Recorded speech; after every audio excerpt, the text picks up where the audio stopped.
la pandemia, lo único bueno. Al menos algo hemos aprendido. Eso. Verlos a todos. Eso. Nos cuesta, pero vamos aprendiendo poco a poco. Bueno, I'm just going to carry on admitting a few people, and I think we'll be able to make a start in 2-3 minutes, if that's okay.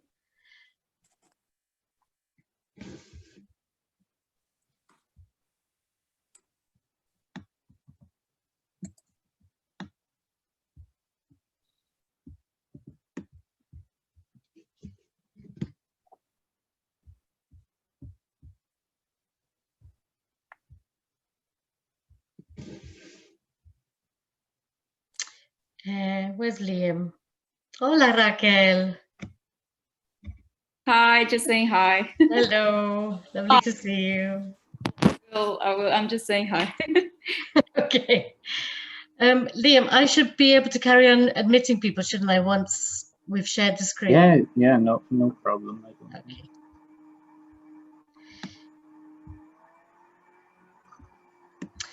Okay, then maybe we could make a start. So before I share the screen, I am going to introduce, it's our great pleasure and our honor to introduce John Kirk, who is a professor of Latin American Studies at Dalhousie University in Canada.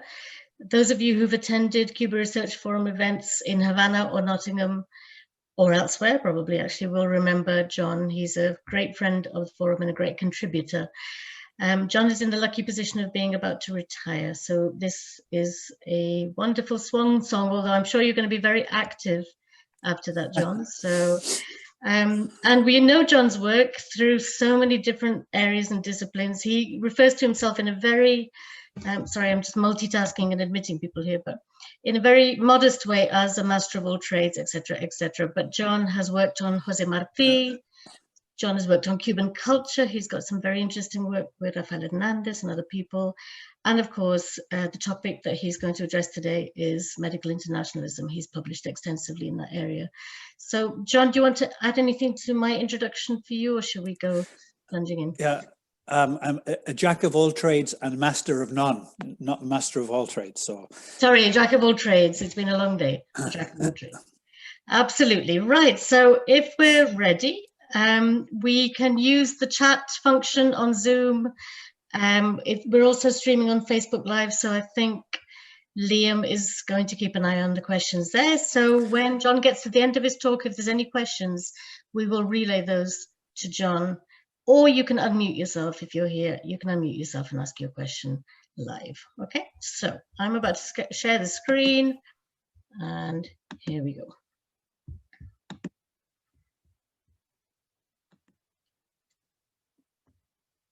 Right, can everybody see that? Can I have a thumbs up from someone? Excellent. Okay, over to you, John. Bueno, buenas tardes a todas y a todos. Me da mucho placer estar aquí con ustedes para comenzar entonces esta serie de charlas. It is a great honor to help inaugurate this. Not too sure how long the technology will last, but we're in very good hands in Nottingham, so look forward to the process. What I want to do today in 45 minutes is to try to give a synthesis of my views on Cuban medical internationalism. And the one thesis which I'll be developing is that while for some people Cuba's response to COVID, you see in the map at the bottom right hand side, some of the countries where Cuba is being involved, this is not a new phenomenon. This is a phenomenon that's been going on for 60 years. It is the greatest story never told. And what I want to do today is to perhaps look at some of the highlights. And it's a very broad treatment, broad brush, rather superficial, but I want to share with you some of the observations that I have on medical internationalism, a subject I've been looking at for almost 20 years. Bottom left-hand side is a picture I took in just outside in El Salvador. I was with the Henry Reeve Brigade almost 10 years ago when Hurricane Ida hit there. Top left-hand side is from West Africa, from the Ebola. And there are a bunch of slides, and Power is tasked with moving along. And I will say yes. So Power, yes, to move along. So just to explain a little bit as to how I got involved in this, I'd been editing and writing a couple of books on Cuban foreign policy, and kept bumping into internationalistas, people who had had extensive experience mainly in the global South, who were explaining about their experiences. What was fascinating was to see how often people, how emotional people would become. Tú sabes, si pensamos que hay problemas aquí en Cuba, tiene que ver lo que hay en Níger, que hay en Gambia, lo que hay. So it became fascinating to see just how influenced and marked by their experience abroad people had been. So that sort of struck me, but I did nothing else about it.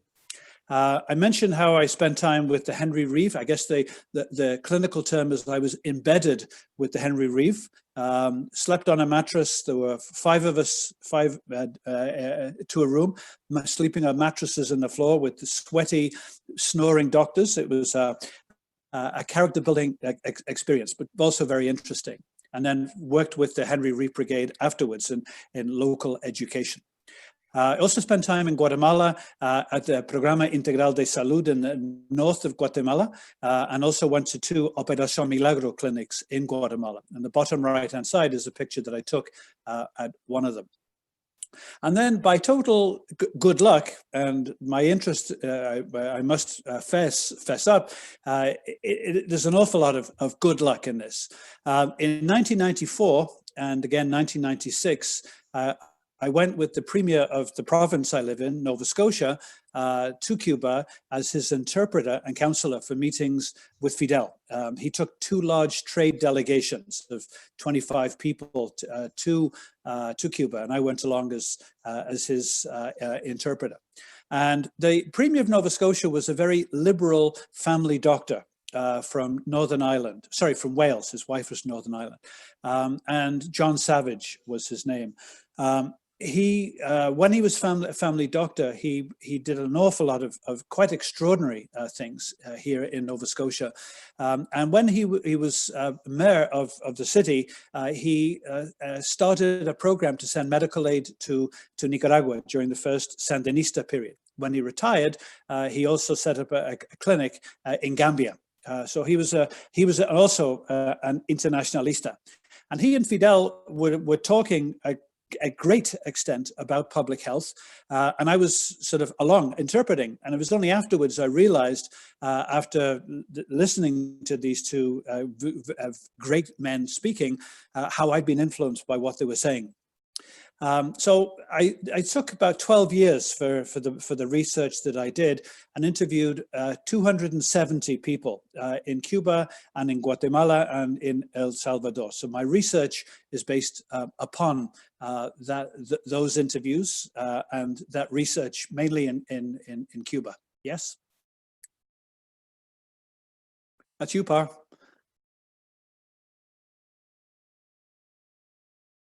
Little bit of background. Cuba has got, from a global north industrialized perspective, a surplus of doctors. It's got 8.2 doctors per 1,000. The UK, by comparison, has about a third of that. So Cuba has got 3 times as many doctors as the UK has. Many of those are family doctors. And so the whole emphasis, as many of you will know, is on preventive medicine in Cuba as opposed to curative, which is great for the pharmaceutical companies, but is not good for the health of people. The Economist puts the amount of money which came from the exploitation of medical services at 6.4 billion in 2018. It's shrunk since then, precisely because doctors have left Bolsonaro's Brazil, as well as from Ecuador and also from Bolivia under Áñez. So as a result, it's less, but nevertheless still remains as the main source of hard currency.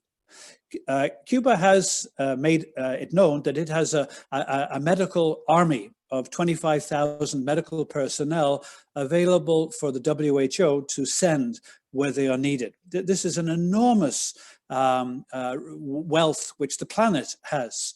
Hopefully in post-COVID times, when people realize that we need to have a force like this is a tremendous potential for Cuba, precisely because of this wealth of human capital that it has. In all, there have been, before COVID, 400,000 internationalistas who've gone on medical service since 1960 to 164 countries. So again, I want to emphasize that this is not a new phenomenon. Our media in North America ignore the Cuban role. And when they do talk about Cuba's role in COVID, they might mention Ebola in 2014, but maybe not. The bottom line is that there's so little coverage, there's so little understanding of this phenomenon, which has been going on for 60 years. I find it embarrassing that Cuba has done this much and that the media have not picked up on it. And just before COVID struck, so as of February of this year, there were 28,700, 29,000 Cubans, medical personnel, doctors, nurses, and technicians working in 59 countries. Then along came COVID, and roughly 3,800 have been working in so far this year in 39 countries. Yes?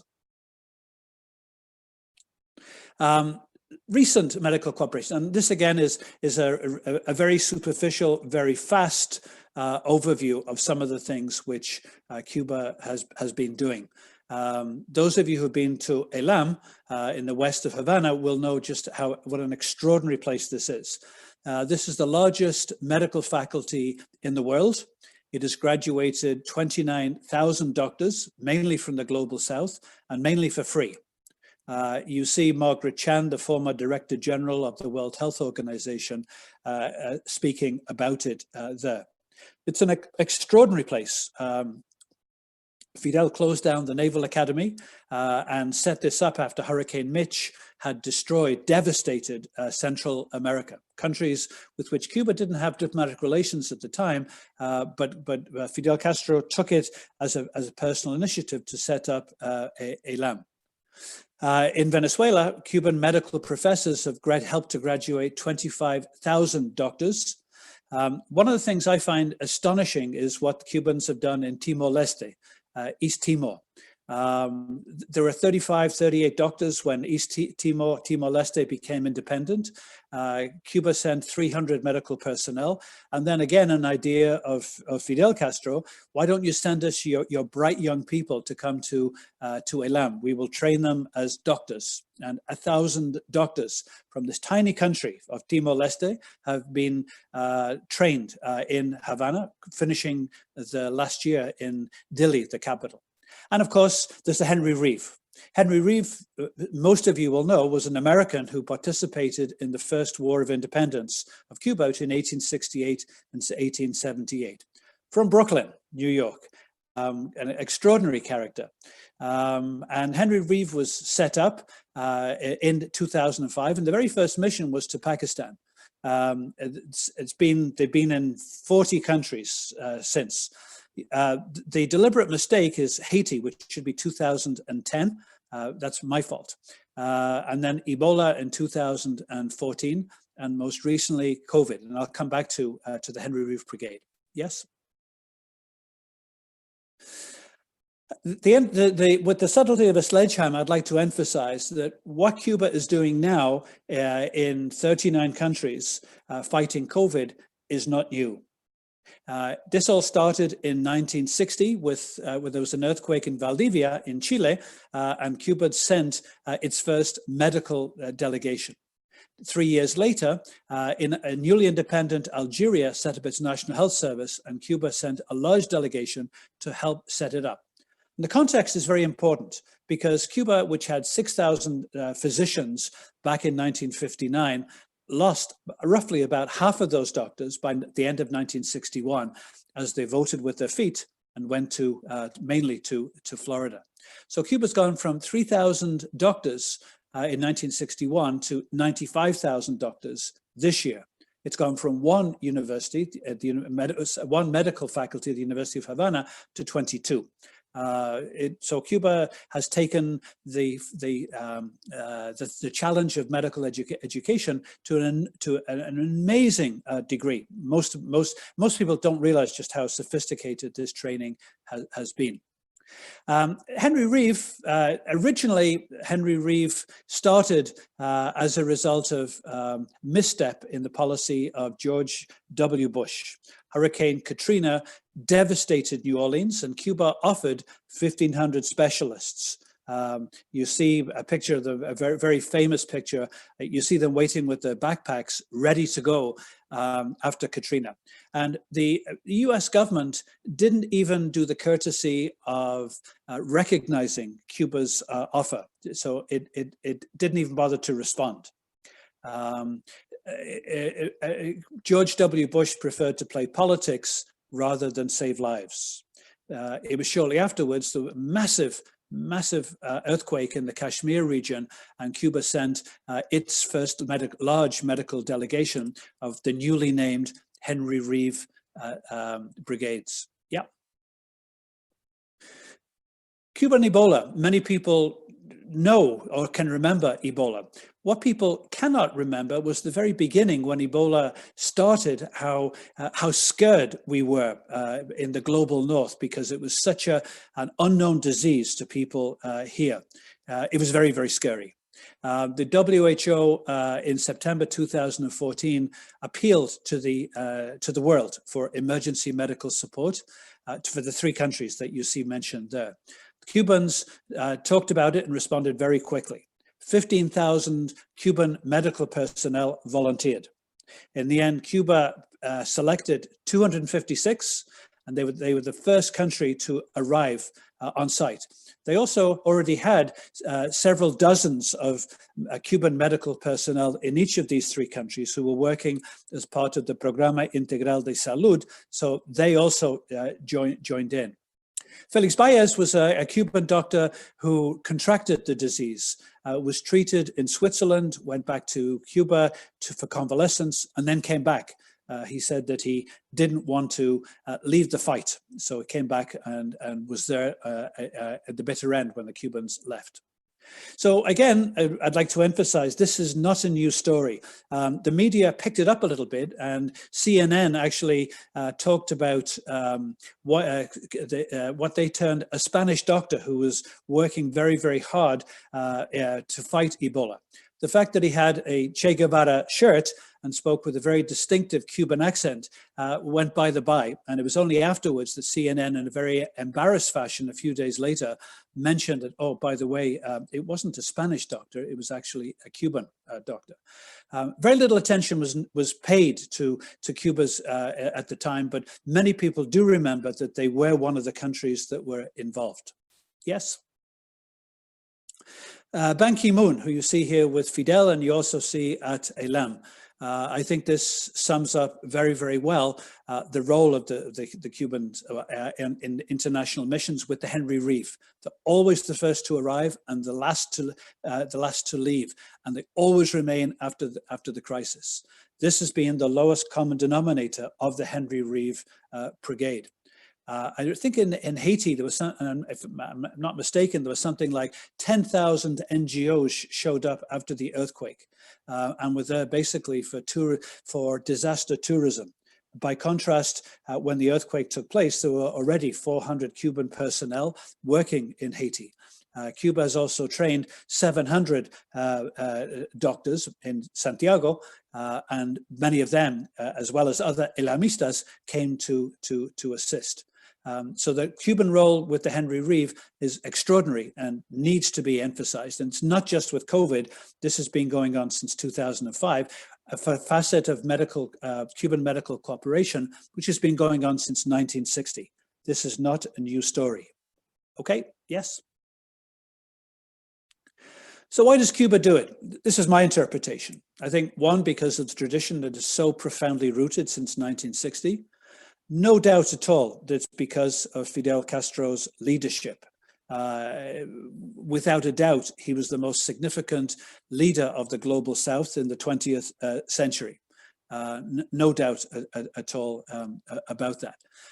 Having had the privilege of hearing him talk with the Premier of Nova Scotia about medical collaboración. And by the way, the Cubans never talk about medical aid. They see that as a very paternalistic term. It is cooperación. It is colaboración. And I think that that's very, very worth noting. The Cubans also make a point of stating that internationalism has been going on in Cuba since 1898, when volunteers came to help Cuba become independent. Actually, if we go back to 1868 to 1878 with Henry Reeve, it can go back even further. Cuba was kept afloat when the US broke relations on January the 3rd, 1961, by the Soviet Union and the socialist countries. Cuba, after the Soviet Union imploded, Cuban Revolution largely was kept afloat with economic aid and political support from Venezuela. So internationalism is very, very profoundly rooted. And I think that, again, I've taken too long to talk about it, but I think that is this significant tradition, psychological, historical tradition. I think also the medical education which Cubans receive makes physicians and nurses aware of the fact that they have an obligation to support people in the global south. The Constitution of Cuba, both the old Constitution and the new one, if you look at the preamble, it talks about the moral requirement to provide assistance, to cooperate with countries from the global south, particularly Latin America and the Caribbean. It's specifically stated in the preamble. Fidel Castro and many others have talked about the idea that Cuba doesn't give its leftovers to countries, it shares what it has. And the Constitution, I think, codifies that, and I think that's very important. My interpretation, having interviewed 270 medical internationalistas, is that this is in the Cuban DNA. I think that this is something everybody knows, somebody who's been on a mission somewhere. Everybody knows that Cuba has gained significant international recognition. The votes in the UN, for instance, against the US embargo, 187 to 3, the last one. I think in May we'll have the next vote, and I presume, well, it'll be interesting to see what the US does, but the US, Israel, and Bolsonaro's Brazil were the 3 countries that voted against. So Cuba does it, I think, with a sort of understanding that this will not hurt it in the UN, will not hurt it in international organizations, but it is not the prime concern. I think it is basically the traditional roots of which basically help to explain it. And of course, there's no denying that the exploitation of medical services, the exploitation of medicines Cuba has got enormous potential. Simavax perhaps is the best known example, the cancer drug. But by having Cuban internationalistas working abroad, it showcases just what Cuba can do and the medicines that it does have. So this is why I think the Cuban government does this. Yes.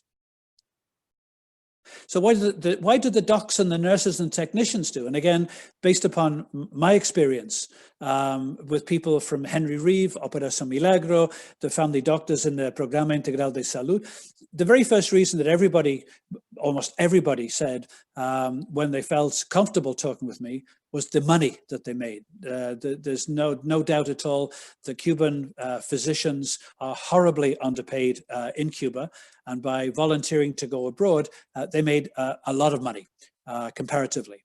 Most recently, the Cuban doctors who were working in Mexico, working to fight COVID, were earning $300, $400 as opposed to what the 70 they would have been earning back in Cuba.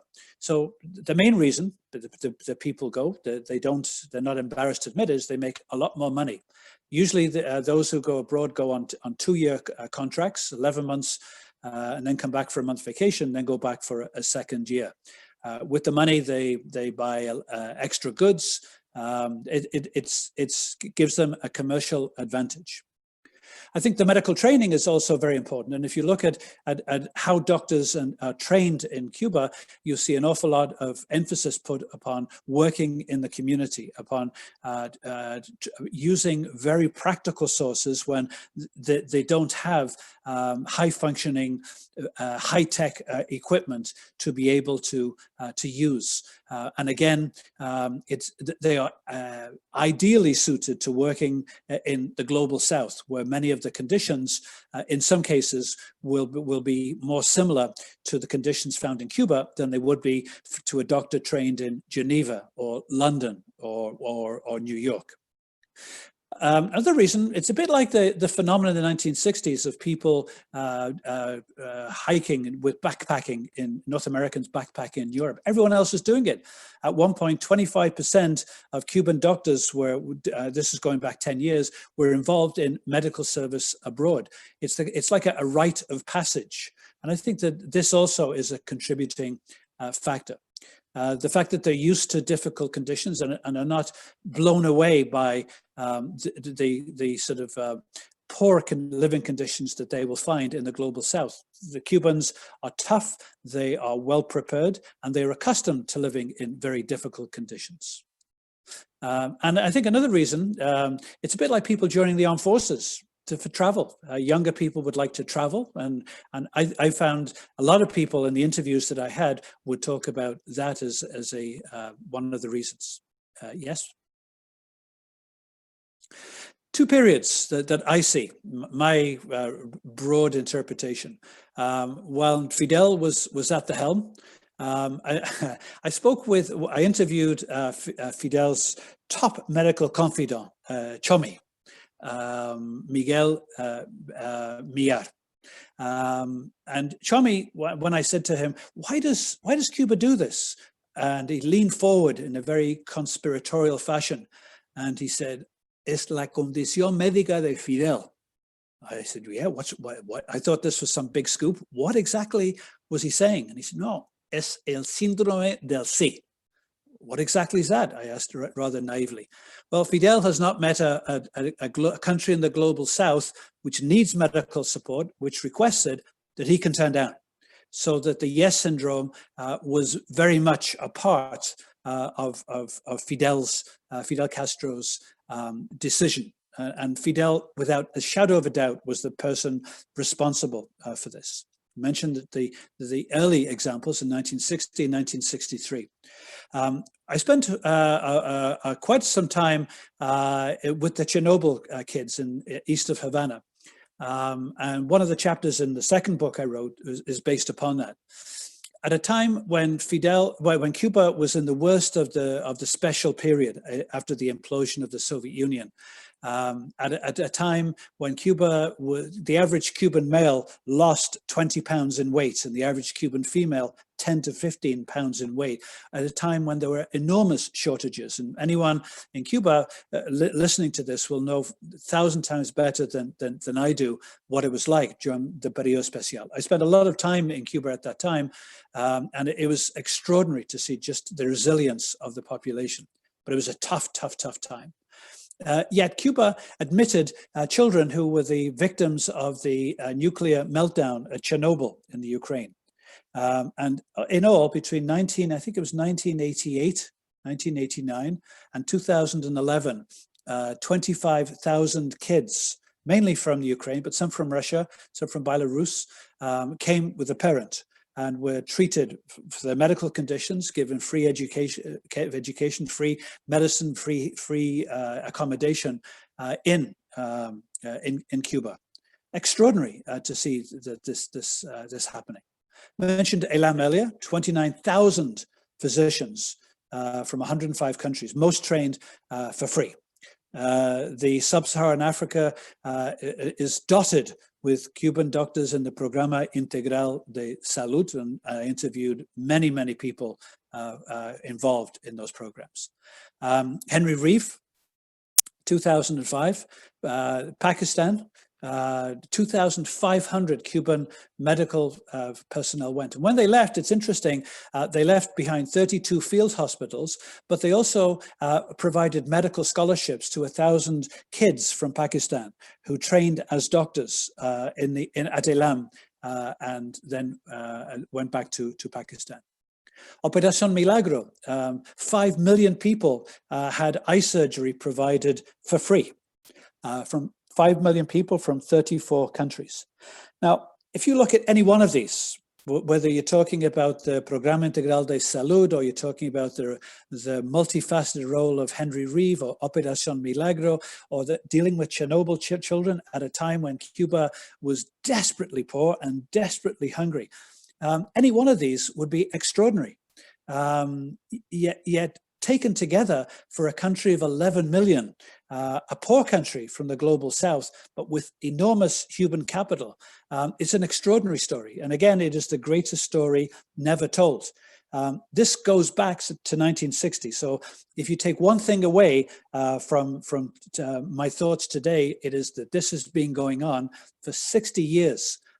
It's about time we paid attention to it. Maybe the Henry Reeve activities dealing with COVID will help.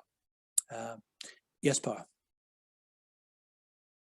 Just a few examples. To top left-hand side, this is the eye hospital, the Pardo, forget the name, at Havana, and this is an amazing fast-track place for eye operations. Down below, Haiti, top right-hand side, Ebola, bottom right-hand side, students from Helm. Yes. Then we have Raúl Castro, and there was a distinctive change in the approach to medical internationalism under Raúl. It still existed, but it was toned down. The emphasis was put upon improving the economy.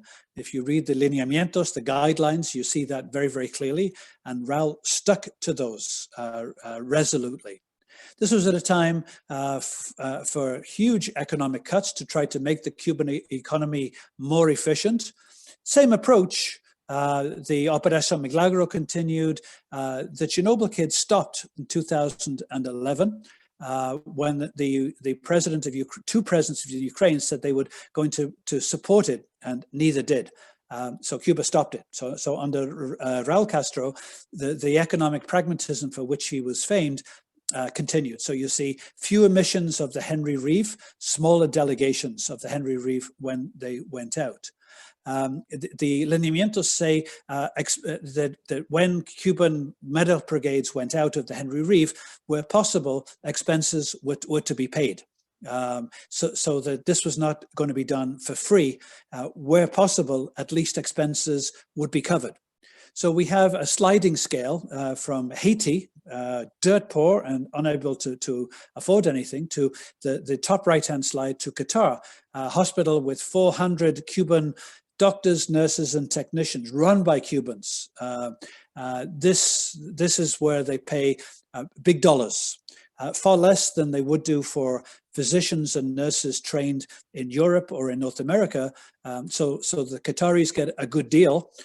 They get economically, as well as getting first-class medical personnel, and the Cubans get paid well. But it is less than they would have had to pay to people from the global north.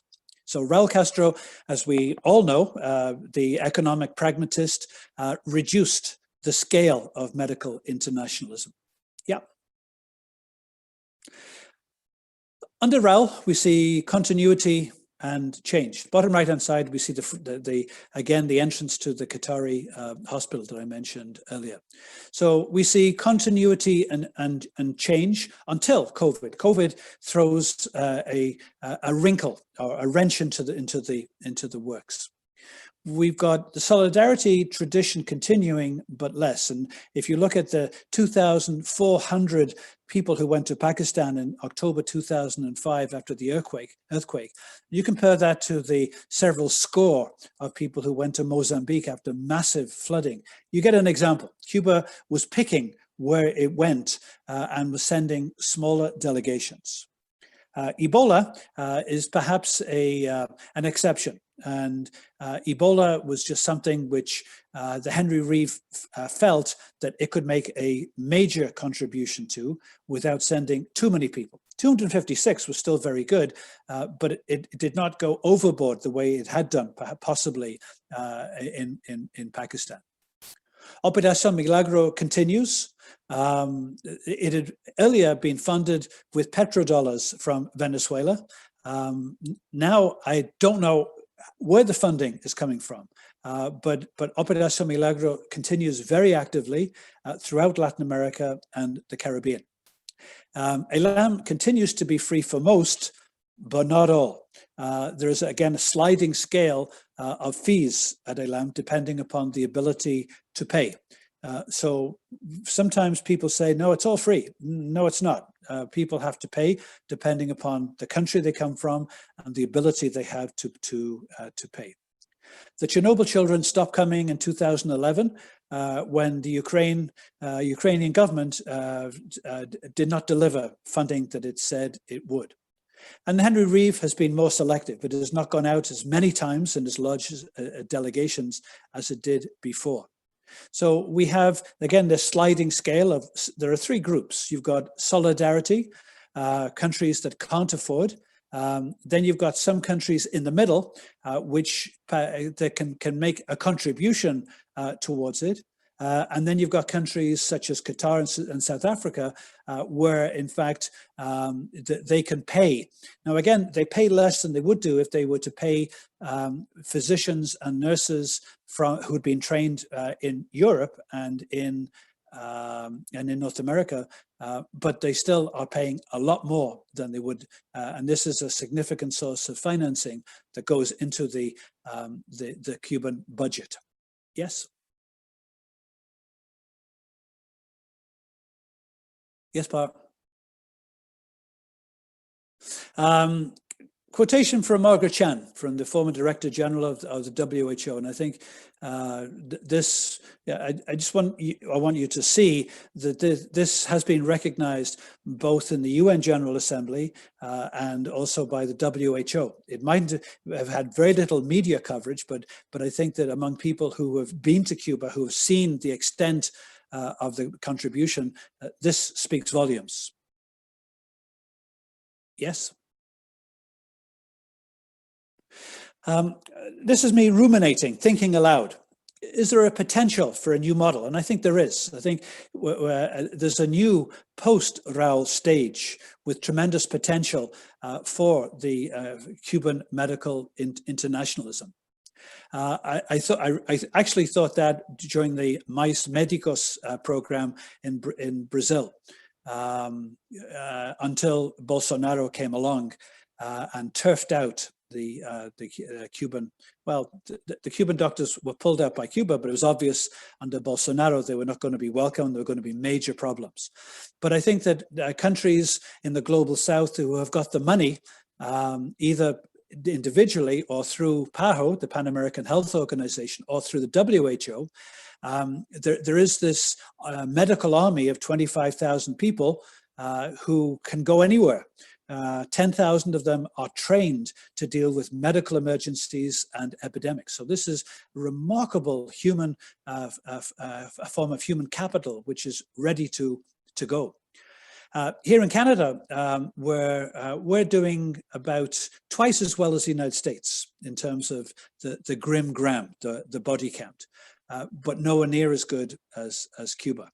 I did some back of the envelope calculations today and found out that Cubans are people in the UK are 45 times more likely to die of COVID than Cubans are, precisely because of the lockdown that took place in several parts of Cuba, because of the tracking and tracing, because of the pesquisaje going door to door. The Cubans have handled this very, very well. Canada has not. A lot better than the United States. I think the entire world is better, well, I'm pretty sure is, than the United States under Trump. Canada had First Nations, the indigenous population in Manitoba, had sent a delegation to Cuba. They went to Helm. They also met with people from Ministry of Public Health, and an agreement had been designed for Cuban doctors to come to deal with First Nations. Now, it's embarrassing to admit that the average indigenous person in Canada lives 5 years less than the average Canadian. It's also embarrassing to admit that there are 23, 24 reserves in Canada where there are boil water orders. In other words, the people cannot drink the water. The water's not safe to drink. The request to Cuba to send doctors was accepted by Cuba, and then the Foreign Minister of Canada, now the Deputy Prime Minister, Chrystia Freeland, refused to allow visas to be given to the Cubans. Now, I hope that this is in the process of being changed, because First Nations in Canada are being decimated by COVID. I think that the optics of allowing Cubans to come to the global north is always embarrassing. I'm sure there are parts in every country in the global north where the Cubans could do a fantastic job. And so I'm just put it out there that I think possibly in Canada in the future, there will be Cuban doctors and nurses and technicians. They are needed. Badly needed. Again, Cuba's got 3 times roughly the number of doctors that we have in Canada, so hopefully some of them can come here. It depends upon the government, and of course the medical societies tend to put obstacles in the way for a variety of reasons. The Middle East is growing dramatically. Cubans are in 3 or 4 countries in the Middle East at the moment, providing support against COVID. I think, as has been seen in Qatar, Cubans provide high quality medical services at a reasonable cost. So the potential for growing in the market there is very great. Biotechnology, well, drugs for everything from cancer to diabetes. The Cubans have done a remarkable job. They produce 60% of their own medicines. They are accessible. They are cheap, economically priced compared to other countries, and the potential for exporting, I think, is very great. Something where the Cubans have done, I think, a very poor job is in medical tourism. There are lots of people who go to other countries for medical tourism, and Cuba is one country where that doesn't happen sufficiently. So the big question is what's going to happen after the coronavirus? Will this be a wake-up call for people to see what the potential is for Cuban supporting this? Roswell Park is the place where, under the Obama administration, a deal was signed to work with Cuban scientists to develop CIMAVAX, and it remains to be seen how successful this lung cancer vaccine will be. But perhaps under Biden, it'll be possible to revisit the potential of medical exchanges between Cuba and the United States. Under Trump, this was all impossible. Maybe. Without being too naive, maybe this is possible under Biden. So the potential for Cuba increasing its role in the world market for biotechnology and also medical services, I think is very, very great. And coronavirus has shown the 39 countries what Cuba can do. Yes. Criticisms. Anyone in Cuba will know this well. Mi médico no está aquí, está en Venezuela. My doctor's in Venezuela. We've had too many specialists who've gone abroad, which I think is true.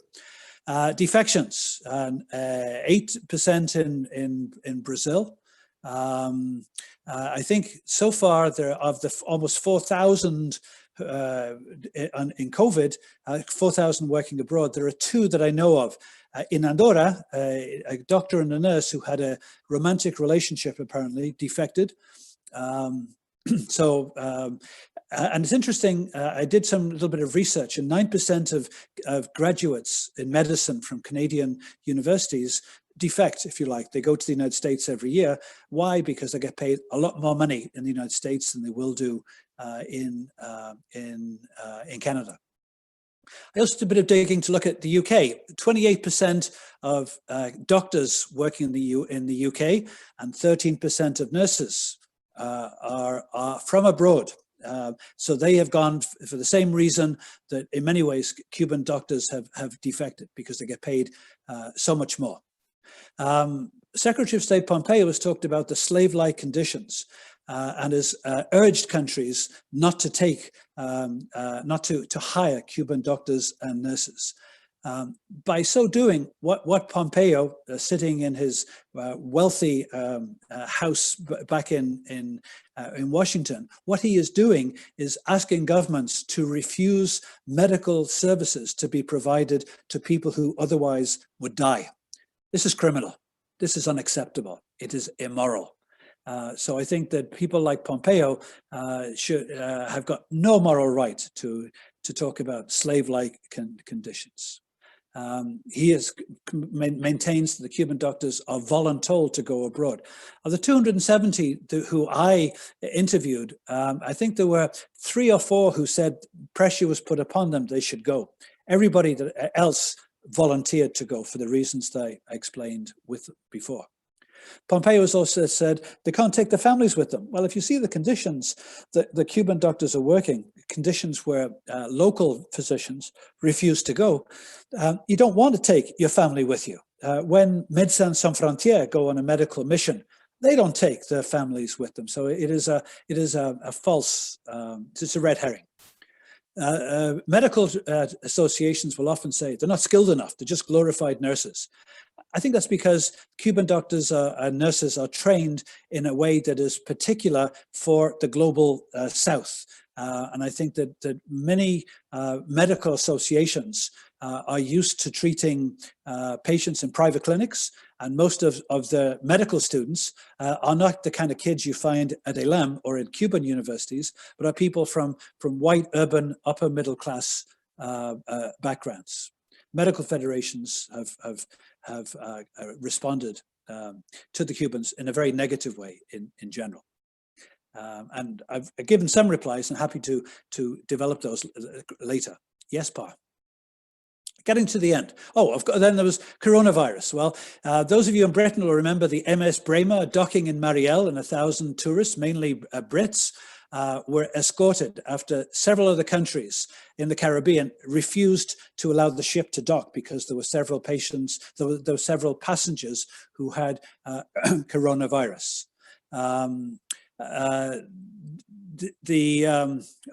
I think I've answered the modern day slavery thing from Pompeo. One of the things I'd like to mention is at the bottom, the Soberana vaccines. Cuba is leading Latin America, leading the global South in having its vaccines, Soberana 1 and Soberana 2. And it will be very interesting to see how they turn out. The vaccines that we've seen in the last week, which will be produced in Germany and the United States, it'll be interesting to see what it costs to roll this out. By the way, President Trump didn't appear to be too involved in the Pfizer one, despite claims to the contrary. The Cubans will provide vaccines at no cost, and I'm sure will be very active in distributing these in the global South. Yes. Just some pictures. There's the Bremer on the top right-hand side. Talked a little bit about the Cuban biotechnology, bottom left-hand side. Top left-hand side, Cuban missions to one of the 39 countries, no idea which it is. The bottom right-hand side, this is one of the First Nations chiefs from Manitoba in Canada, in Havana. Yes, getting near the end, folks. Tying up loose ends. Medical cooperation is offered freely when it's needed to poor countries. It has brought about enormous international prestige for Cuba. There's no denying it. Sadly, the media have chosen largely to ignore it. I would argue that this all comes back to the tradition of medical cooperation. The Cubans have been socialized to accept, have willingly accepted in most cases, and I would argue it's in the Cuban DNA. Brings in lots of money, but also I think it is good for Cuban prestige. And I think it is very good for Cuban doctors and nurses that they get to see diseases abroad that they never see in Cuba. Remember one guy who'd been in Venezuela said, I've never seen gunshot wounds in an emergency room in Havana. In Caracas, I see dozens of them every Saturday night. Likewise, kids with swollen bellies. It's a medical education to go abroad.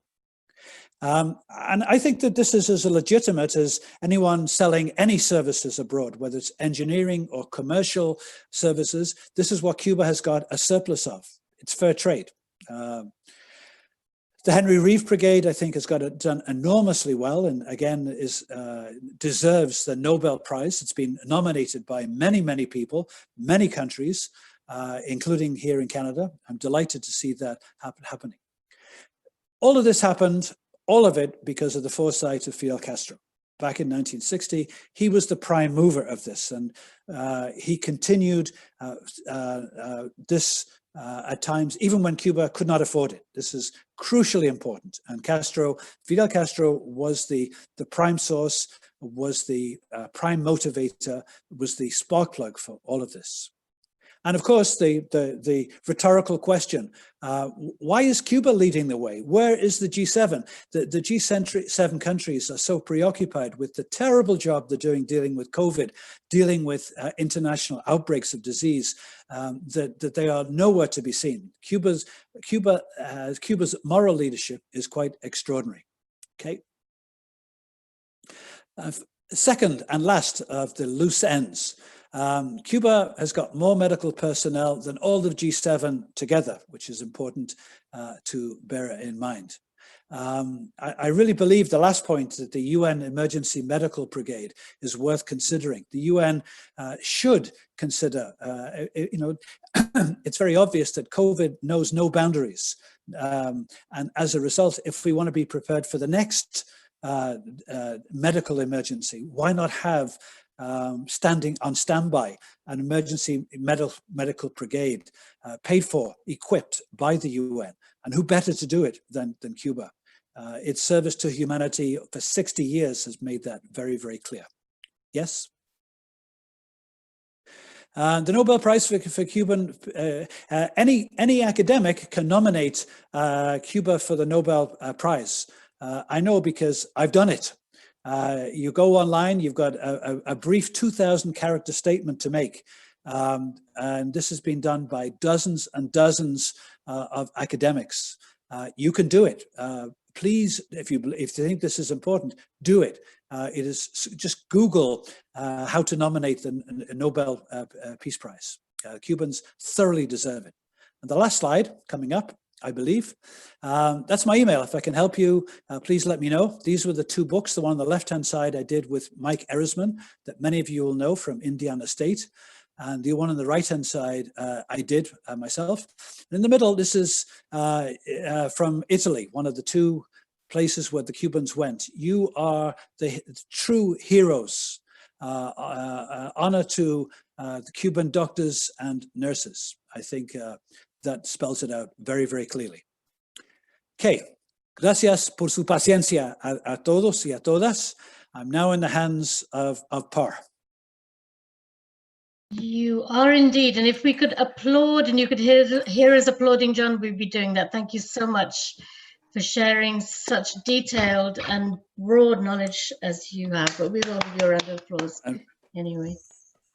So over to, there are some comments. Liam and I think, are going to be looking at some of the comments, checking them on Facebook. Just before I open the floor to comments and questions, I just want to say there are at least 4 or 5 people on Facebook Live who've been listening from Cuba, which is fantastic. And you're getting some very nice feedback from them, John. So if there's a way of making that available to you, that's wonderful. But it is actually the first time that we've been able to share one of our events with a Cuban audience, however small. So that's great. Muchas felicidades a los colegas y a las colegas en Cuba. Ha sido un placer entonces estar aquí con ustedes. Si tienen cualquier pregunta, estoy a sus órdenes. Eso mismo, si tienen una pregunta que quieren canalizar por Facebook, también se puede hacer, no hay que hacerlo por Zoom. But those of you who are here with Zoom, do you want to ask any questions? Do you want to make any comments?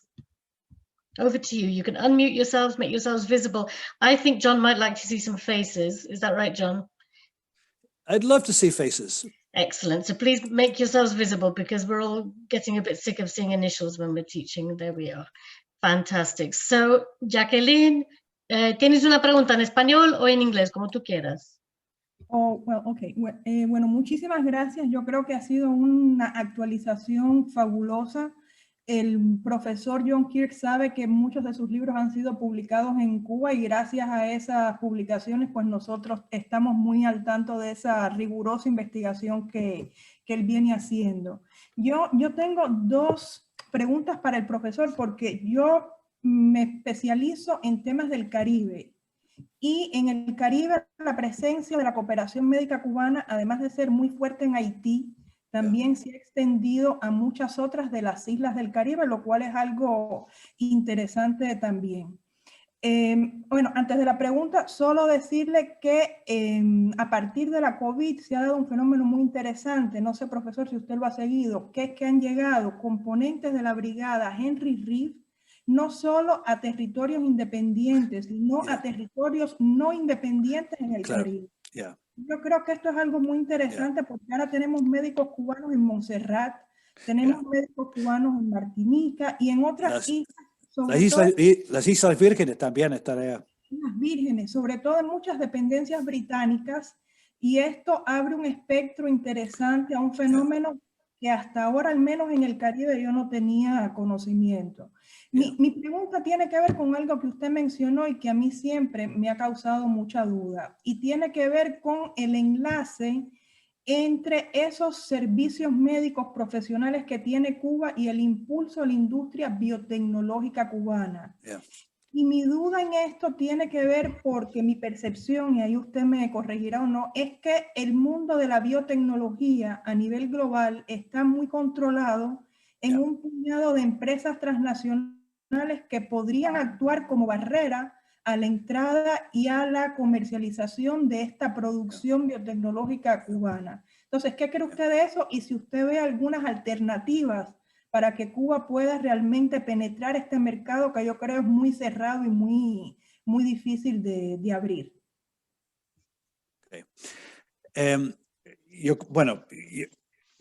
Hablando entonces con algunos colegas que han estado a cargo de programas de salud pública en varios países del sur global, me han dicho entonces que al llegar, ellos no van, los cubanos no van con un plan. Llegan allá para decir cómo podemos ayudar, dónde nos quieren mandar, qué podemos hacer nosotros para mejor ayudarlos a ustedes. En cuanto a los medicamentos que tienen, son los países quienes controlan los medicamentos que se emplean. Cuba no llega con sus medicamentos para decir, mira, tenemos aquí un arreglo para ustedes, muy buen precio especial si usted lo emplea. Se trata de lo que quiera el país donde están los médicos cubanos. Y como bien dices, entonces, a veces hay un programa ya en lugar que insiste en que se emplean los medicamentos que se han contratado con entonces las empresas transnacionales. Es un reto muy difícil. Los cubanos pueden llevar sus medicamentos para demostrar una alternativa, pero tiene que ser el gobierno mismo del país. Por eso, entonces, yo me imagino que en el Caribe, en los países entonces, donde han llegado ahora los médicos cubanos, de antiguas colonias británicas y francesas, por ejemplo. Yo me imagino que todo el programa de medicinas que tendrán será con medicinas de Francia o medicinas de Londres o de Nueva York. ¿Cómo romper? Bueno, solamente con el ejemplo, pero va a ser sumamente difícil. Mucho más fácil sería en países del sur global, donde Cuba tiene buena relación diplomática. Pero incluso en Venezuela, yo sé que en algunos lugares los médicos cubanos tenían que usar medicamentos hechos en Estados Unidos, que ya se habían comprado. Así que entonces es un tremendo reto y lo veo muy difícil, pero poco a poco yo creo entonces, sobre todo en el sur global, hay chance. En países norteños, muy difícil. Sabemos entonces que Simavax, Everprot se han usado en lo que era el segundo mundo, en algunos países antiguamente socialistas y también en Portugal. Hay esperanza ahí, pero esto va a ser un proceso muy lento. Thank you. Gracias, Jacqueline. Gracias, John. Otras preguntas, other questions, other comments from any of you? I have a question. Sure. So, Tanya, go ahead. there. It's to John. You spoke about where Cuba's health industry could do better. Yeah. And you made mention of their medical tourism industry. Yeah. And I'd like to know, what suggestions would you make for that industry in Cuba to of course, generate income for the economy? Because I'm quite interested in it. I've been to the Siboney Clinic and the Pradera in Havana. Those are both set up, which would be perfect locations for medical tourism clients. One thing I noticed is it's not promoted, and I would almost call that Clínica Siboney one of the best kept secrets of Cuba, because it has such potential, but it's a secret. It's a secret location. Its services are secret. It provides all the services that people who are seeking medical tourism would want, and yet there's so little promotion of it. Yeah. So what would you suggest? Because that is an income earner for countries of the South, and Cuba is a near neighbor. Its cultures are somewhat similar to ours. You know, there are Canadians that go to, for example, to India or to Thailand, etc., and those are far away, distant lands. So, what would you suggest for that industry? You've answered your own question. Promotion. I've been to La Pradera several times to visit people. I know of several people in Canada who have gone to Cuba for medical treatment, but the Cubans do a terrible job of advertising. The website is atrocious. The people you deal with at the Medicuba office are poorly trained. They might be fabulous doctors, but they haven't got a clue as to how to promote the services.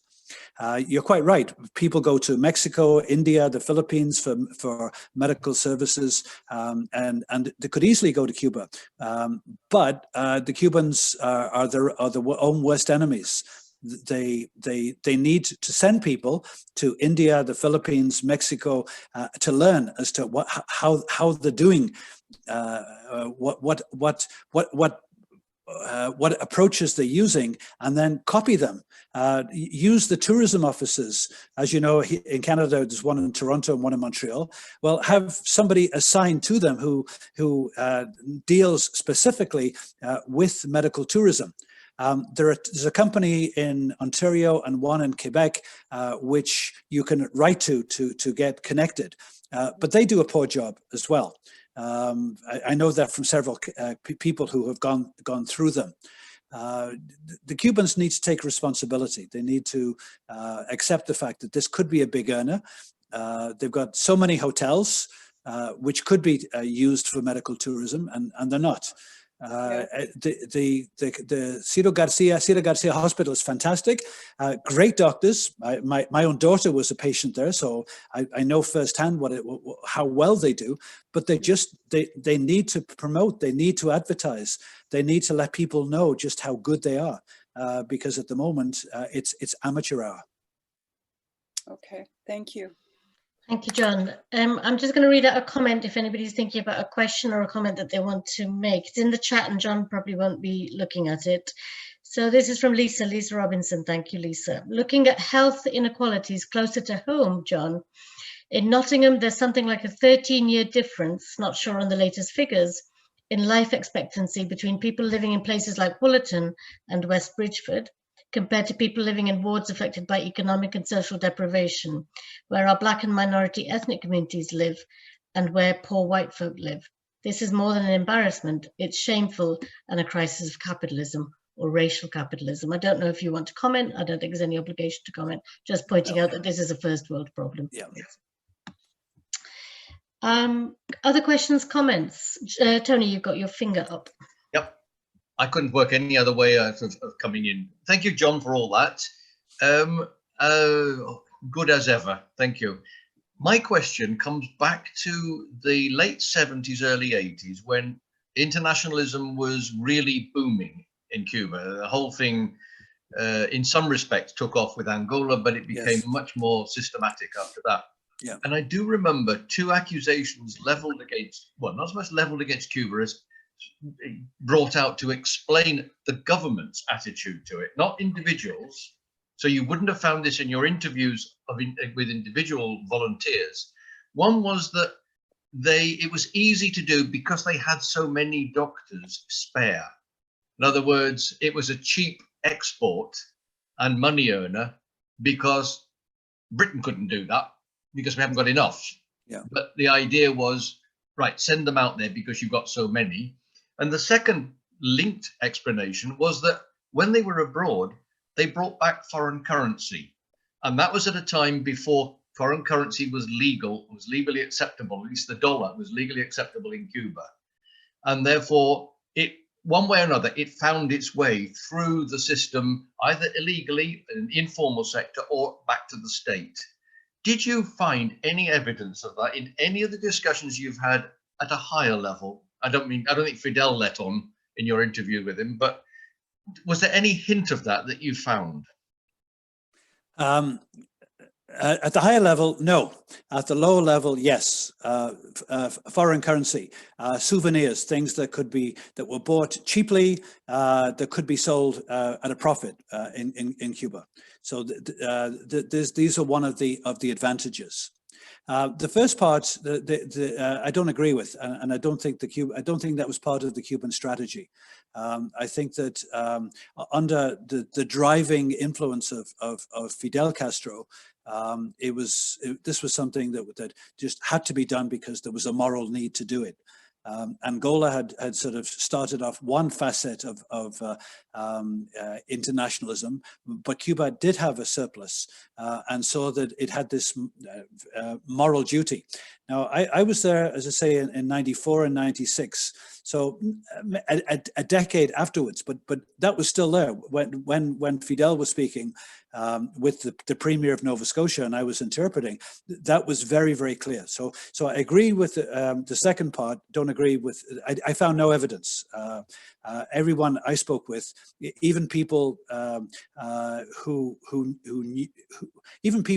with whom I had a certain level of confianza, who would be open with me, that would never have occurred to them.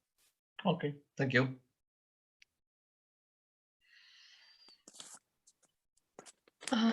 Other questions or comments? I'm looking to see if I can see hands up. Lisa, you need to unmute yourself. Go ahead, Lisa. Good evening. Thanks very much, John. I've really enjoyed that talk. Yeah, just a couple of comments that we had in Nottingham. We had a GP called Dr. Chris Udenzi, and so he's a local GP working in St Anne's, which is one of our socially deprived areas of Nottingham, and he took it upon himself a couple of times to go out and do grassroots work in Cuba, and he echoes just about everything that you're saying. He came back and gave lectures in the local communities, not in academic settings. He came into the community and told us about what was happening in Cuba. So this is a good few years ago now. And then I was picked up on a book, one of Manning Marable's books. So he's a Black historian, and he talks in depth about Fidel Castro and what he achieved. So it's just, yeah, that's why I was attracted to coming towards this lecture tonight. I just thought, I really want to hear your perspectives. So my question is, Why do you think it is that the media doesn't? The media must have picked up on this. This is like, you know, if I'm a local person in Nottingham community and I know about it, the media must have picked up on it. So it can't be that just that the media hasn't picked up on it. Why is it that the media doesn't cover and doesn't, you know, tell us about these stories? It'd be interesting to hear what other people think. My interpretation is that the gatekeepers, I don't know the figures in Britain, but in Canada, basically you've got 3 groups of newspaper chains and radio stations, all owned by people who don't want to hear alternative views. And I think that the recent election in the United States shows very clearly how media can be controlled until they get a bit too rebellious. Fox News got a little bit too antsy, too independent, and so therefore Trump dumped on it. I think that this is the kind of story which implies that the Cubans are doing something that the UK and Canada and the US and the global north are not doing. So there's an implicit criticism that we're blowing it. There's an implicit criticism that perhaps there's a different way than the traditional capitalist approach which is used in our countries. There is an implicit criticism that other people know better than we do, and some of them are brown and black-skinned and are poor. Fancy that. So for all these reasons, I think that the media tend to, and I don't know if you were listening earlier when I mentioned how the CNN talked about it during Ebola. I think it was Ebola, maybe it was Haiti. I can't remember now. But there was a guy with a Che Guevara shirt with a definite Cuban accent. But right away, it couldn't be a Cuban. It has to be a Spaniard. So I think that our media are trained with a superiority complex. We know best, and other people don't have the ability to show us. The optics are bad. So, you know, therefore we have to go with our Oxbridge approach, and this is the way that it's got to be done, because this is the only way it can be done properly. I'd be curious what other people think. That's my own. Yeah, I see. Par's got a finger up. Let's turn this back to Par. So what you've just said. I mean, you mentioned earlier that that Cuban doctors have been accused of not being skilled enough, in quotes, not skilled enough. And I also remember the backlash from Bolsonaro's Brazil against the Cuban medical profession. It was very racist, and very classist in tone, outrageously so. I mean, it was really something. So I think you're right. I think it has to do with perceptions of what a doctor should look like, perceptions of what medicine should look like, the kinds of first world assumptions that people make of how medicine should be done, in inverted commas. I think you're absolutely right. If you look back to the Mais Medicos program, I did an article on this, and I was blown away to look at the data. If you look at the number of medical graduates in Brazil universities, something like 95% were white and from middle-class backgrounds. And the Mais Medicos program, first of all, was offered to Brazilian medical graduates. And I forget the number. They needed 12,000. And they got 300 Brazilians who offered. Of the 300 Brazilians who went, something like 50 stayed after the first 2 weeks. And that's when it was then the Pan American Health Organization then threw it open to anyone. They didn't just throw it to the Cubans because Spanish came and people from other countries.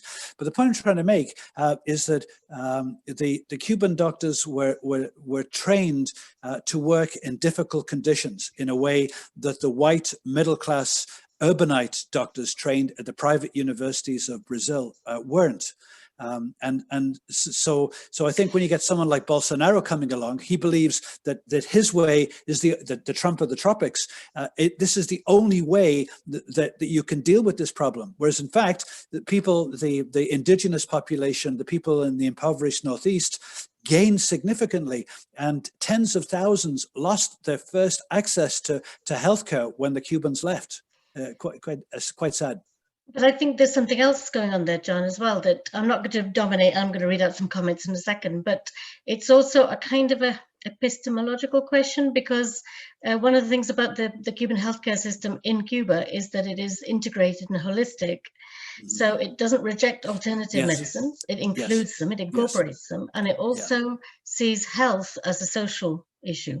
So it includes social workers, it includes a whole range of different practitioners who work together to look at the environment in which people become unwell or have health or don't have health. So I also think it's to do with models of healthcare and models of medicine that, you know, not everything is solved by prescribing expensive medicines, you know. Yeah, and if you look at the first year of medical training in Cuba for any medical student, the emphasis is put upon the role of the doctor in the community. It's the role of the community, it's the role of society. Before you start looking at medicines, it's what the doctor's role is in the community. Yep, absolutely. Can I jump in with just, I think, 2 comments on this? One, I think, is there's a presumption that a less developed country like Cuba can't possibly be doing something at this level of sophistication, which gets to the point that John made about the calling the Cubans Spanish. Well, because Spain, of course, is a more developed country. And the other is, of course, that because Cuba is a communist country, communists are bad in the mainstream media in the advanced world, and therefore they can't possibly be doing anything as humanitarian as this. And so the coverage then tends to focus on all the attacks and criticisms and negativity around it. Yeah. Thank you, Bill. Good point, Bill. Yeah, I agree completely. By the way, there's a great book behind you I'd highly recommend called Back Channel to Cuba. So I'm Thanks just for the going plug, to John. I'm going to just there's comments on the Facebook page, John, which say thank you, excellent lecture, hello from Havana. There is something from the Cuba Solidarity Campaign to all of us to say, if you want to nominate the Henry Reed Brigade for the Nobel Prize, please contact the Cuba Solidarity Campaign. They are coordinating and helping academics to make those nominations.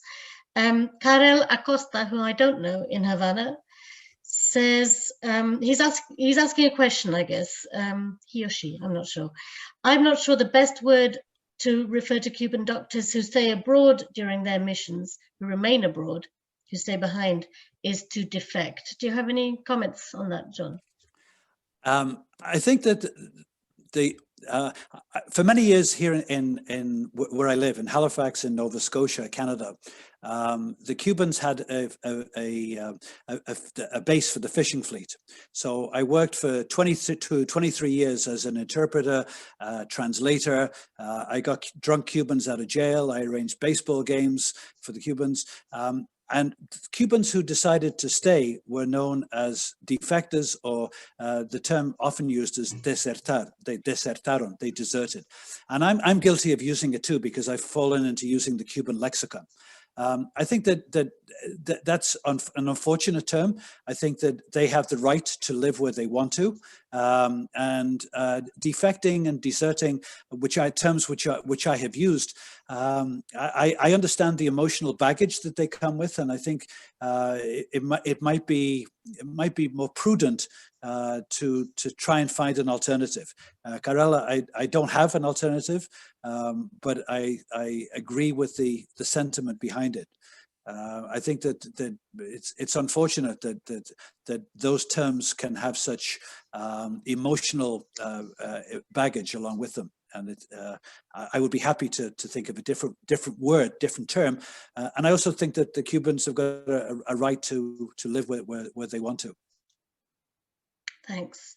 More comments, questions, please. Don't be shy. Hi. Hi.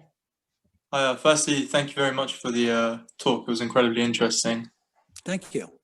What's your name, by the way? I don't see a name. I'm Aslan. I've emailed you after the previous talk on the 29th of October. Oh, yes. Yeah, I was just wondering, I think touching on the previous question about doctors who choose to stay to the countries they've been posted at. And I think in general, there seems to be, I don't know if I'm wrong in saying this, but there seems to be a kind of decline in the number of doctors in Cuba. In terms of medical education and the future of medical education, especially post-COVID, do you think that they'll have to stop bringing in people from other countries to teach them in order to try and boost their own numbers of doctors that they're teaching and their own numbers of students? No, I think you're looking at it from the wrong end of the telescope. I think that Cuba continues to churn out large numbers of doctors. You may have seen that 28,000 doctors and nurses were involved going door to door at the early stages of the epidemic. I see no interest on the part of the government in cutting back doctors. I see no interest and no need for people to come from outside to teach the Cuban doctors.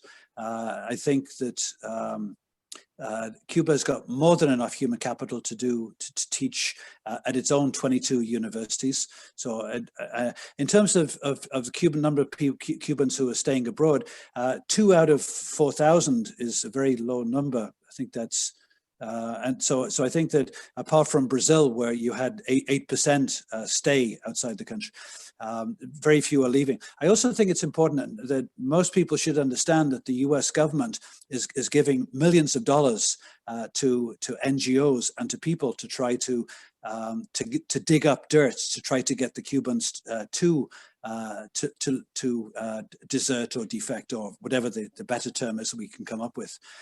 So US aid in particular, I think it's $3 million they've given to organizations to encourage Cuban doctors to leave their posts. So I think that as we see with Pompeo and as we see with Mike Pence, it's very clear that there's an ideological campaign to get the Cuban doctors to leave their posts. As I said just now, I think they have got the right, the moral right to live where they want to. Most of the Cubans that I interviewed would never dream of leaving Cuba, precisely because A, they know they couldn't get a job elsewhere as doctors. They'd have to take a whole bunch of medical exams again. But B, because they believe that what they're doing is very important and is necessary either in their country or where they're posted to.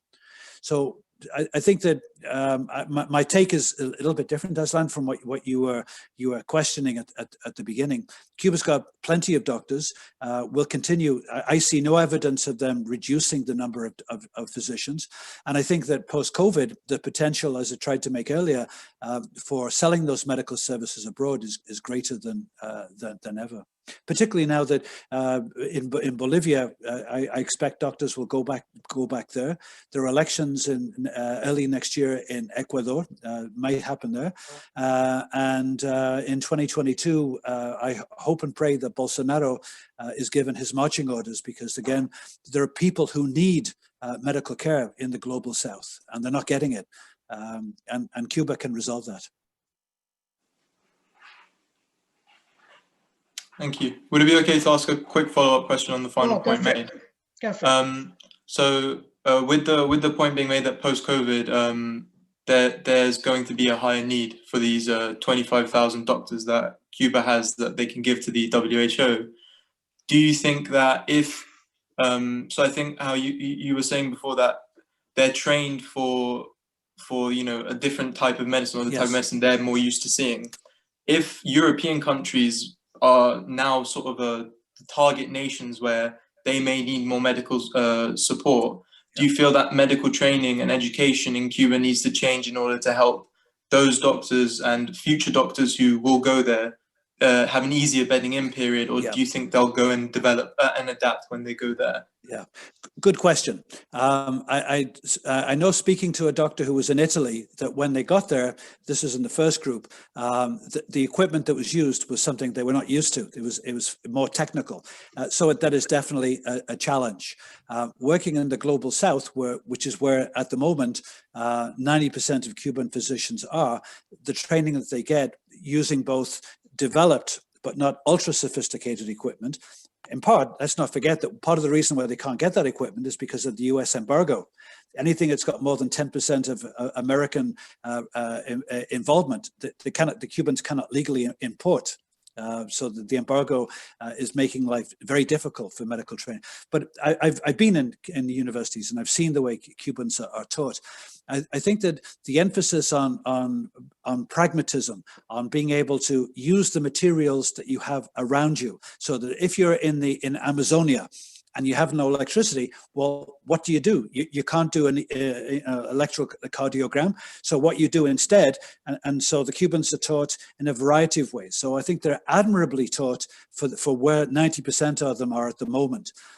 Where they're going to be, if they're going to be working in the global north, then yes, I think there has to be more emphasis upon ultra modern equipment. The challenge, though, is that because of the US embargo, getting some of that equipment in to teach the students.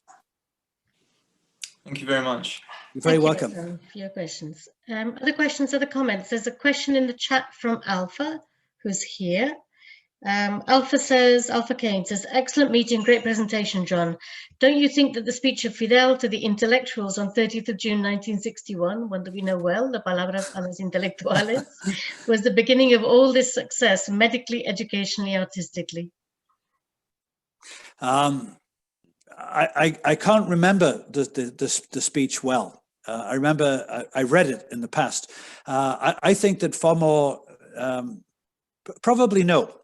Maybe the seed was there, but if you read the speech, I have a book of observations by Fidel Castro on public health, and there was something like 250 speeches that he gave on public health. The one that he gave on the foundation of the founding of the Henry Reeve Brigade, just before the 2,400 went to Pakistan. That was where I think, in essence, you see the midway point of the Cuban approach to public health and medical training, because he draws upon everything that's gone before. And also sets out a road plan for the future. So I apologize for being rusty on the palabras a los intelectuales in 1961. If you wanted to speak in general terms, dentro de la revolución todo, contra nada, well, yeah, sure. But I don't think so. I think that Fidel, that was I think in other occasions, he spoke more specifically about what for him, and I use the term advisedly, was an obsession. It was an obsession to provide medical care, not just to Cuba, but to the developing world. Fidel Castro was a frustrated doctor, a person who believed this was the most significant human right, the most basic human right, access to healthcare. And I think that his many speeches, especially the off-the-cuff ones, show this obsession, this passion with public health. It was the driving force in him. So I think that probably there are lots of other speeches in which he referred more clearly and more eloquently to public health. Thank you, John, and thank you, Alpha. Alpha, I don't know if you want to come back on that at all, or if you're happy with John's answer, and then Jacqueline has another question or a comment. Well, yes, I'm going in English now because I believe Alpha asked her question in English. Or his question. I don't see. It's fine. He's a he. It's okay. I would like to maybe point out that there is an issue in the Cuban history that I believe was very important in the vision of pursuing this medical enthusiasm and to encourage medical studies in Cuba. And it has to do with the fact that at the beginning of the revolution, there was a very important migration of Cuban doctors out of the country. Mm-hmm. So in a very short period of time, a country that has a certain amount of medical professionals suddenly was with a very significant shortage of doctors because most of them left to the US. Yes. So there was also this type of moment in history that I believe the Cuban government and Fidel specifically didn't want to live again. So there was also this kind of thought on how to prevent for the society to be in this position in the future. We cannot afford to lose the fundamental skills. Yeah. Jacqueline, I don't know if you're listening earlier, but I did mention that there were 6,000 doctors in Cuba in 1959. At the end of 1961, there were 3,000. So 50% of the doctors voted with their feet. As you know, there was one faculty of medicine at the University of Havana. And if you look at the educational facility, if you look at the materials that were studied, which I have done, if you look at the curriculum, it is astonishing.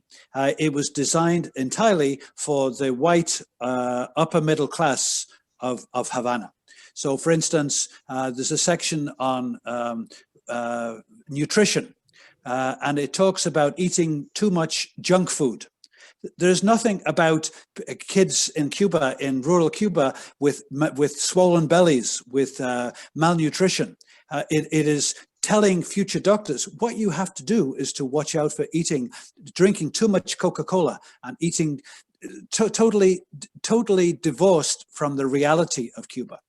That was what those doctors were taught, and that is why half of them voted with their feet and left to go to Miami. So from 6,000 to 3,000 in 1959 to the end of 1961. Thank you, Jacqueline, and thank you, John, for your response. Any other questions or any other comments that people would like to make? Liam. Sorry. Hi, John. It was really good to hear you speak.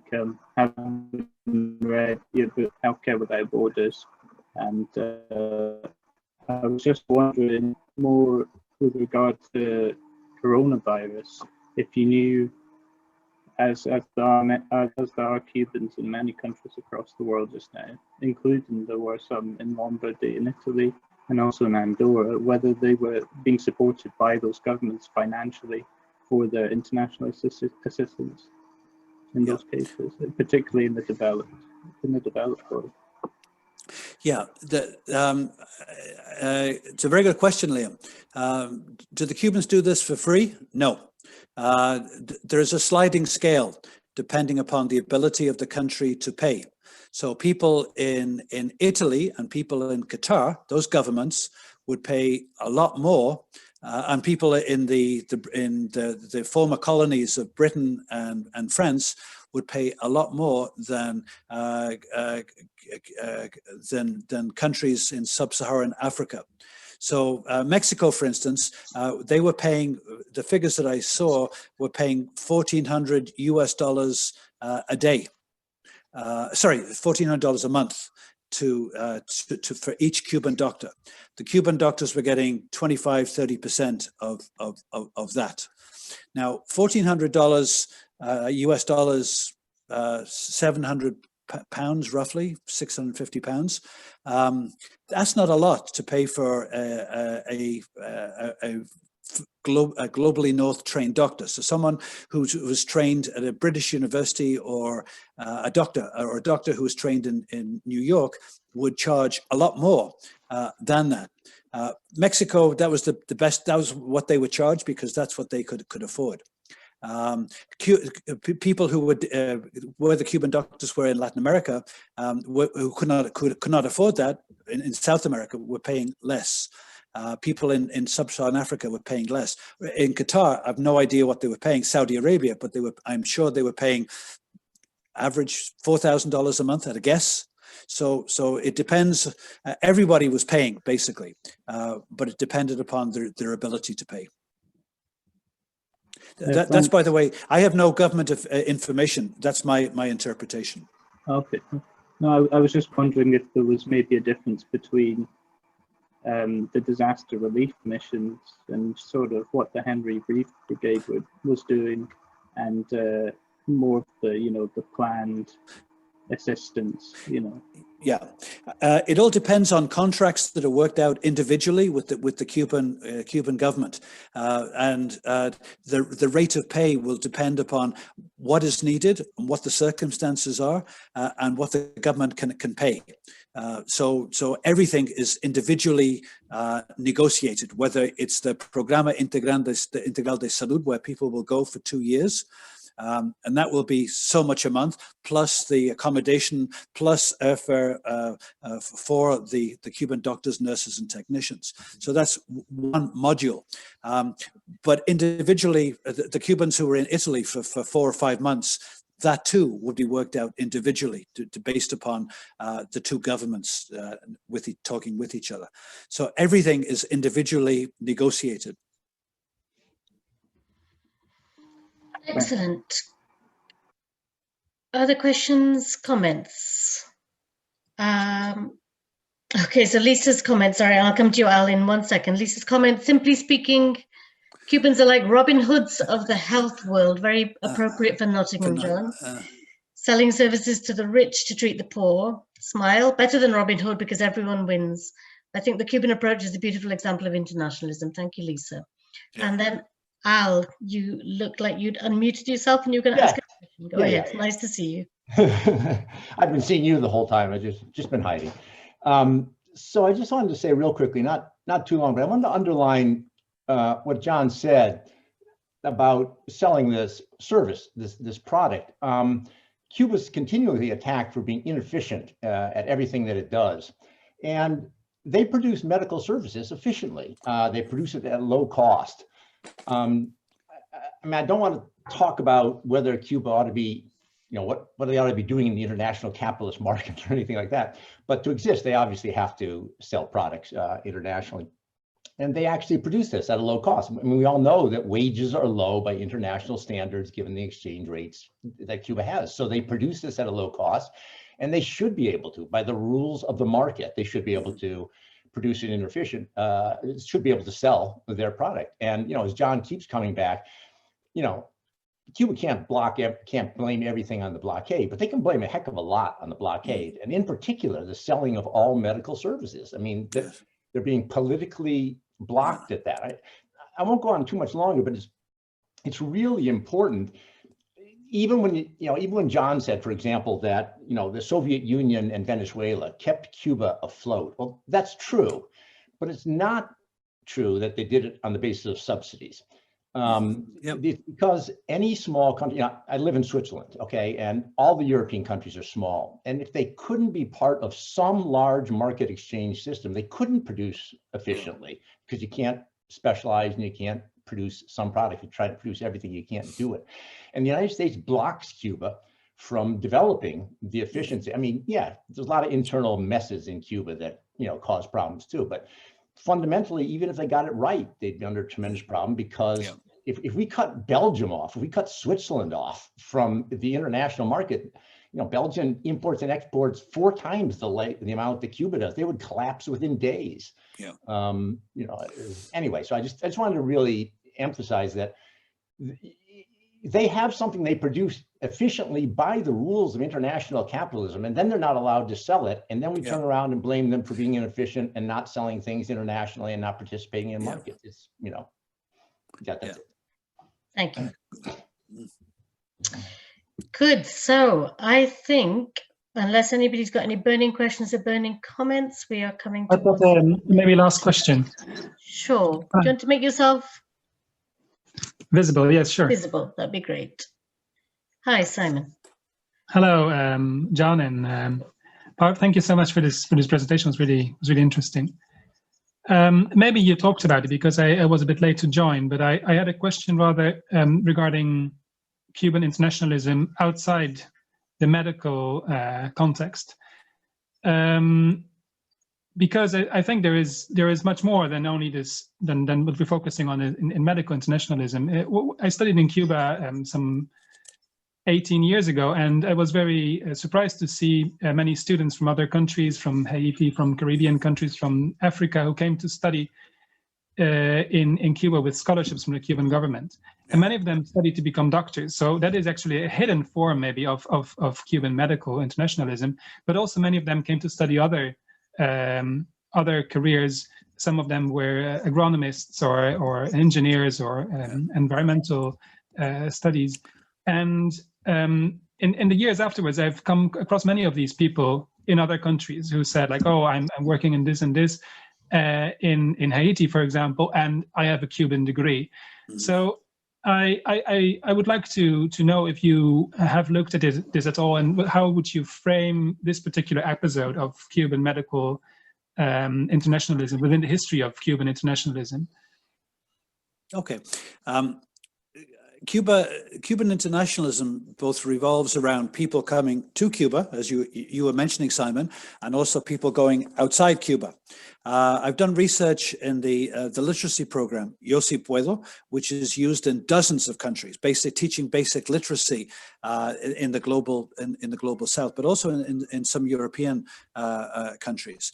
In terms of students coming to Cuba, the vast majority go to study medicine. I mentioned at the very beginning that the Latin American Medical School, Helm, has graduated 29,000 medical students from all over, mainly the global South. So the majority of students who are coming to Cuba, yes, you've got students in engineering, in education, in sciences, in agronomy, but the vast majority of students who are coming to study in Cuba, from my research, are studying medicine. It's something the Cubans do very well, very efficiently. As Al just mentioned, they are very, very efficient at the way they do some things. So the vast majority of students who are coming at the university level now are coming in to study medicine. At Latin American Medical School, there's a sliding scale as to what they pay, but there are also students coming to work in the hospitals to learn as well. So not just the people at Helm, which is in itself the largest medical faculty in the world, but also at individual hospitals. So that's the main source of internationalism at the moment. In the past, as you know, Cuba had very involved with military exportations. That is largely stopped. Education is one of the main internationalist exportation fields, and the Cubans do a very good job at that. But mainly it's now intake as opposed to outtake. Thank you. You're welcome.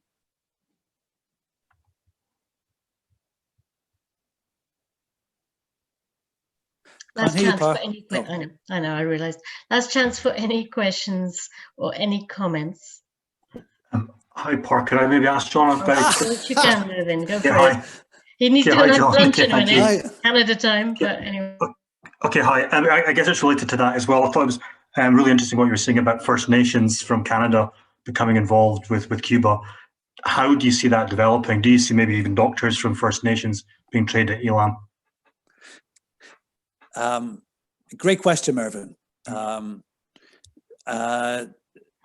I don't know if you saw the slide earlier in which there was one of the chiefs from Manitoba.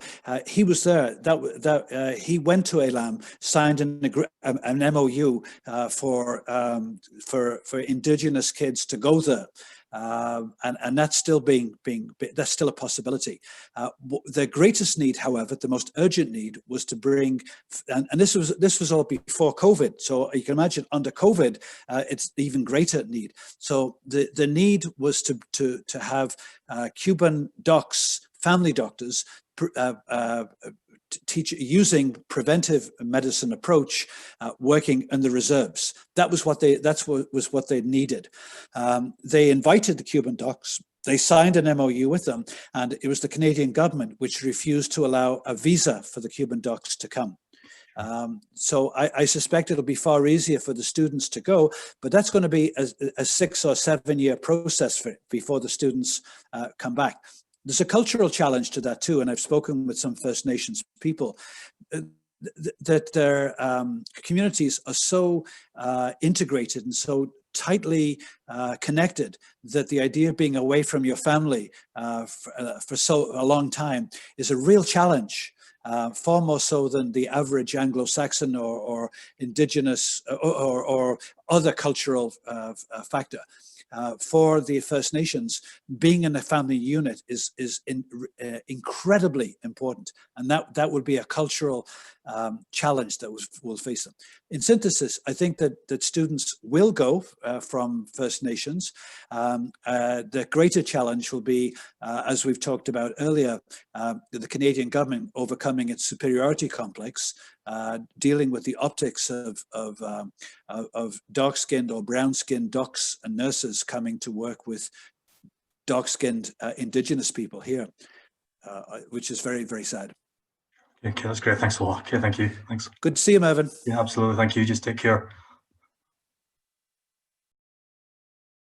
Thank you, Mervyn. Thanks, Mervyn and John. So several times I've said, so any last questions, and somebody's always stumped up, which is fantastic. It shows. Well, these Scots, they always got to have the last word. You know what they're like. So I think on that note, lots of gratitude to you. Alpha says in the comments, I think the word Elam should be dropped now. There are many other nationalities outside Latin America, I think, who are studying at Elam. Yes. Yeah. And Lisa's very graciously, thank you, Lisa. It's a lovely thank you, which I think we need to pass on entirely to John. So thank you for your excellent presentation. Thanks for the facilitation. Deep gratitude to you and John for your labor, and to everyone else for your input and questions. What a good use of an evening. It absolutely is. Thank you, Lisa. And so good to see so many new and old faces. I think we need to let John go have his lunch. Is it lunchtime, John?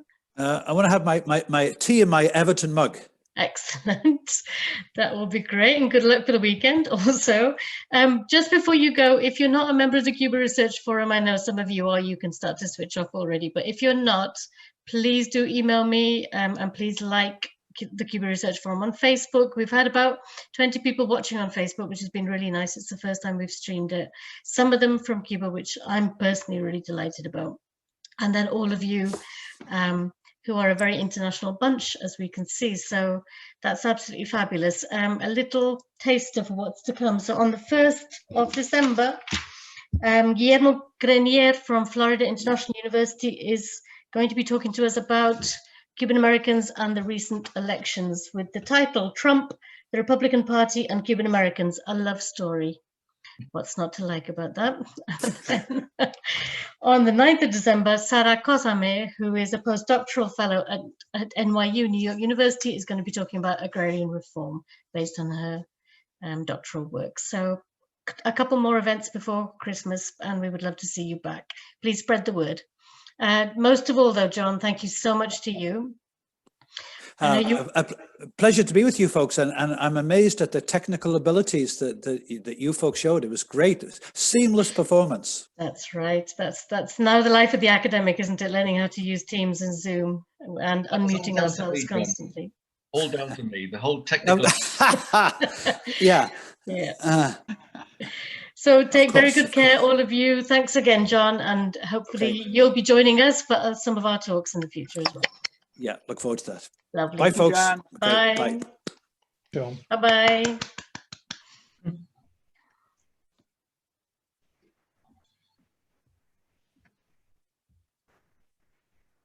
So nice to see smiling faces.